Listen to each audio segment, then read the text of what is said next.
ہم معمولی سمجھتے ہیں اس بات کو کہ مسلمانوں کا آپس کا جھگڑا،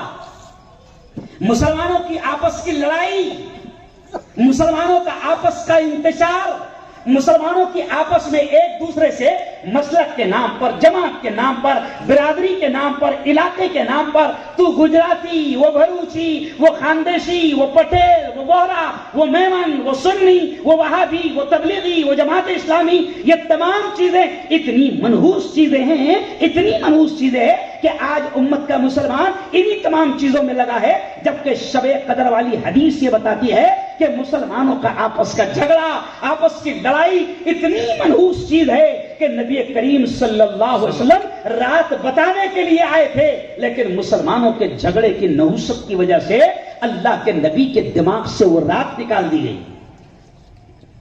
تو دیکھو مسلمانوں کے آپس کے جھگڑے کی وجہ سے شب قدر گئی، ارے بولو نا، گئی شب قدر۔ مسلمانوں کے جھگڑے کی وجہ سے 700 سال کی حکومت گئی، بولو شرماؤ مت، گئی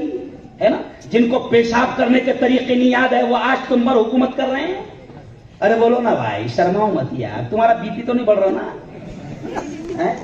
ان کا بی پی تو نہیں بڑھ رہا مولانا کہ مولانا اوریجنل اسٹائل پہ آ رہا ہے؟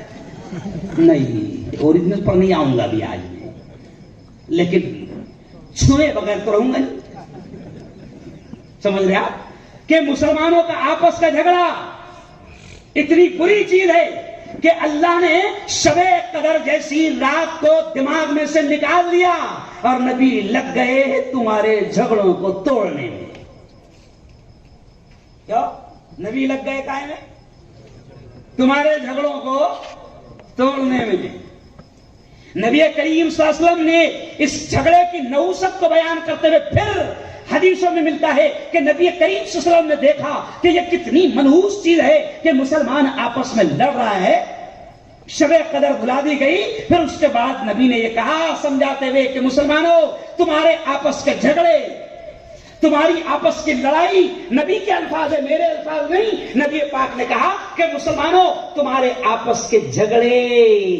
دین کو ایسے صاف کر دیتے ہیں، نبی کے الفاظ ہے میرے الفاظ نہیں، نبی کے الفاظ، نبی نے کہا کہ یہ تمہارے آپس کے جھگڑے دین کو ایسے صاف کر دیتے ہیں جیسے استرا سر سے بالوں کو صاف کر دیتا ہے۔ نبی نے مثال دی کہ جیسے اس طرح پھراؤ، حج کو گئے نا، حج کو عمرے کو گئے، میں جب گیا پہلی مرتبہ ایسے لمبی لمبی زلفیں تھی، ابھی بھی آ گئی تھوڑی بہت، تو جناب جیسے عمرے کے لیے گیا، اتنی محنت سے 2 سال لگی تھی زلفیں آنے میں، اور اس نے 2 منٹ میں کیوں؟ تو پتا چلا کہ بننے میں سنورنے میں بڑے سال لگتے ہیں۔ کیوں مولانا؟ بننے میں سنورنے میں بڑے سال لگتے ہیں، لیکن اجڑنے میں سال نہیں لگتے۔ کہ مسلمانوں کو